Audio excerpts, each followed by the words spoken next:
Welcome friends. ಪ್ರಪಂಚದಲ್ಲಿ ಸೃಷ್ಟಿಕರ್ತ ಯಾರು ಅಂದರೆ ಎಲ್ಲರೂ ಬ್ರಹ್ಮ ಅಂತಲೇ ಹೇಳ್ತಾರೆ. ಈ ಬ್ರಹ್ಮನ ಸೃಷ್ಟಿಯಲ್ಲಿ ಗಂಡು ಹೆಣ್ಣಿನ ಸೃಷ್ಟಿಯ ಕುರಿತು ಪುರಾಣದಲ್ಲಿ ಒಂದು ದಂತಕಥೆ ಇದೆ ಅಂತಲೇ ಹೇಳ್ತಾರೆ. ಏನಪ್ಪ ಅಂದರೆ, ಒಂದು ದಿನ ಬ್ರಹ್ಮ ಪ್ರಪಂಚದ ಎಲ್ಲ ಜೀವರಾಶಿಗಳನ್ನು, ಜಲಚರಗಳನ್ನು ಸೃಷ್ಟಿ ಮಾಡ್ತಾನೆ. ನಂತರ ಗಿಡ, ಮರ, ಹೂವು, ಹಣ್ಣುಗಳನ್ನು ಕೂಡ ಸೃಷ್ಟಿ ಮಾಡ್ತಾನೆ.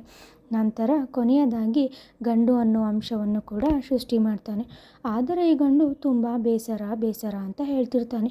ಬ್ರಹ್ಮನು ತುಂಬಾ ಯೋಚನೆ ಮಾಡ್ತಾನೆ. ಅವನ ಕುಶಲತೆಯೂ ಕೂಡ ಮುಗ್ದಿರುತ್ತೆ. ಆಗ ತಾನೇ ಸೃಷ್ಟಿಸಿದಂತಹ ಒಂದೊಂದು ಅಂಶದಿಂದ, ಅಂದರೆ ದಾಳಿಂಬೆಯಿಂದ ಹಲ್ಲು, ನಂತರ ಸಂಪಿಗೆಯಿಂದ ಮೂಗು, ನಂತರ ಕಮಲದಿಂದ ಕಣ್ಣು, ಹೀಗೆ ಒಂದೊಂದು ಅಂಶವನ್ನು ಆಧರಿಸಿ ಒಂದೊಂದು ಅಂಗವನ್ನು ಸೃಷ್ಟಿ ಮಾಡಿ ಒಂದು ಸುಂದರ ಹೆಣ್ಣನ್ನು ರೆಡಿ ಮಾಡ್ತಾನೆ. ಈ ರೀತಿ ಕಂಪೇರ್ ಮಾಡಿ ಹೊಗಳೋದನ್ನು ನೀವು ಸಿನಿಮಾಗಳಲ್ಲೂ ಕೇಳಿರ್ತೀರ. ಹೀಗೆ ಗಂಡಿಗೆ ಆ ಹೆಣ್ಣನ್ನು ಜೊತೆ ಮಾಡಿ ಕಳಿಸ್ತಾನೆ.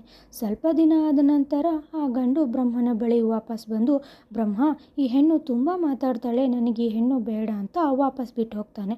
ಸರಿ ಅಂತ ಸ್ವಲ್ಪ ದಿನ ಆದಮೇಲೆ ಮತ್ತೆ ಪುನಃ ಬ್ರಹ್ಮನ ಬಳಿ ಬಂದು, ಬ್ರಹ್ಮ, ಆ ಹೆಣ್ಣಿನ ಮುಖ, ಅವಳ ನಗು ನನಗೆ ಬಿಟ್ಟಿರಲು ಆಗ್ತಾ ಇಲ್ಲ, ನನಗೆ ಆ ಹೆಣ್ಣನ್ನು ವಾಪಸ್ ಕೊಡು ಅಂತ ಹೇಳಿ ಕರ್ಕೊಂಡು ಹೋಗ್ತಾನೆ.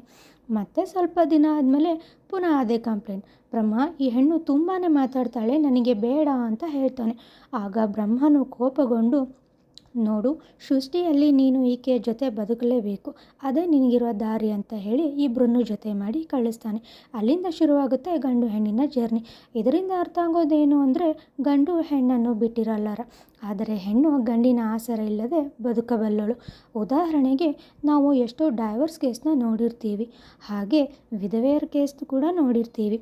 ಇದರಿಂದ ಅರ್ಥ ಆಗೋದೇನು ಅಂದರೆ, ಇಬ್ಬರು ಕೊನೆಯವರೆಗೂ ಒಬ್ಬರೇ ಜೀವನವನ್ನು ಸಾಗಿಸ್ತಾರೆ.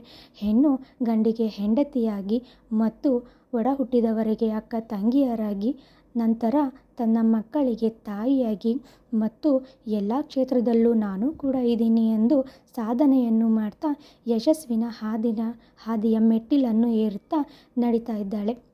ಒಂದು ಕಾಲದಲ್ಲಿ ಹೆಣ್ಣು ಹುಟ್ಟಿದ್ರೆ ಪಾಪ ಅಂದ್ಕೊಳ್ತಿದ್ದ ಅದೇ ಜನ ಈಗ ಹೆಣ್ಣು ಹುಟ್ಟಬೇಕಾದ್ರೂ ಪುಣ್ಯ ಮಾಡಿರಬೇಕು ಅಂತ ಹೇಳ್ತಾರೆ. ಅಂದರೆ ಆ ಬದಲಾವಣೆಗೆ ಕಾರಣ ಆ ಹೆಣ್ಣು. ಅಂಥ ಎಲ್ಲ ಹೆಣ್ಣು ಮಕ್ಕಳಿಗೂ ಸಲ್ಯೂಟ್ ಮಾಡ್ತಾ ನನ್ನ ಚಾನಲ್ನ ಸಬ್ಸ್ಕ್ರೈಬ್ ಮಾಡಿ, ಸಪೋರ್ಟ್ ಮಾಡಿ. Thank you.